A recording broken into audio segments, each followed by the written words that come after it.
Welcome back. You're watching the Fox Business Network. A major geopolitical fight now escalating. The Trump administration now moving to expand a push to stop oil and fuel trade between Iran and Venezuela. Now possibly getting ready even more sanctions and more pressure, this time against dozens of companies who own and run those tankers. Let's welcome Republican Mark Green of Homeland Security. Great to have you on again, sir. This is ratcheting up. Your reaction?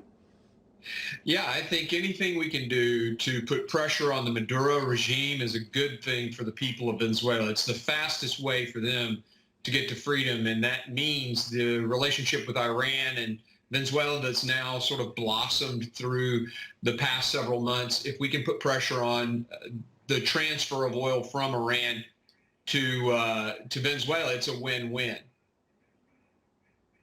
So what is the plan, though? What is the Trump administration plan? What is the Republicans' plan? Because 5 Iranian oil tankers arrived in Venezuela last week. Venezuela is facing severe fuel shortages, but they had no signs of any U.S. military interference to stop them. We've had General Jack Keane on saying we should have blockaded Venezuela. There are threats from the U.S. over the shipments, but nothing more than that right now. What's the plan? Well, it sounds like they're going to put sanctions on those tankers and try to stop from an economic standpoint, at least at this point. We've not been told in Congress that there are plans to use force or to use any kind of a blockade, but certainly we're open if the president comes to us with that proposal. Why? So should there be a blockade of Venezuela? Again, I think what we've got to do is put maximum pressure on Venezuela. So everything that we can do to put Maduro in a crisis so that we can get to the freedom, basically freedom for people and get him out of office is a good thing. So, yes. Okay, so you support that. So because we know that Washington has warned governments, seaports, and shippers and insurance they could face sanctions. We reported yesterday that Republicans are moving to release the new push for historic sanctions against Iran. What are you hearing about that? We're hearing 140 initiatives, including going after the leaders of Iran and their stakes in things like their automotive empire, petrochemical businesses, and more. What's the plan there?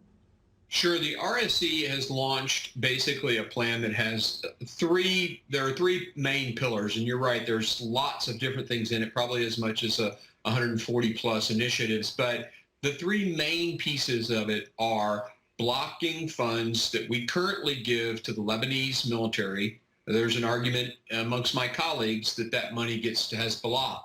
And then there's basically the waivers that are happening for the sanctions with Iran right now, for example, allowing them to sell power to Iraq.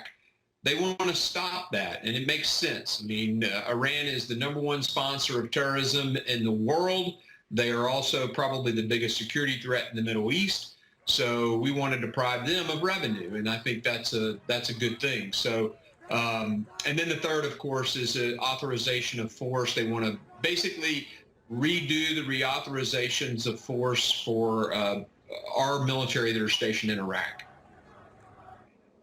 All right, Congressman Green, thank you so much for joining us, sir. Come back soon. Yeah. Thanks for having me.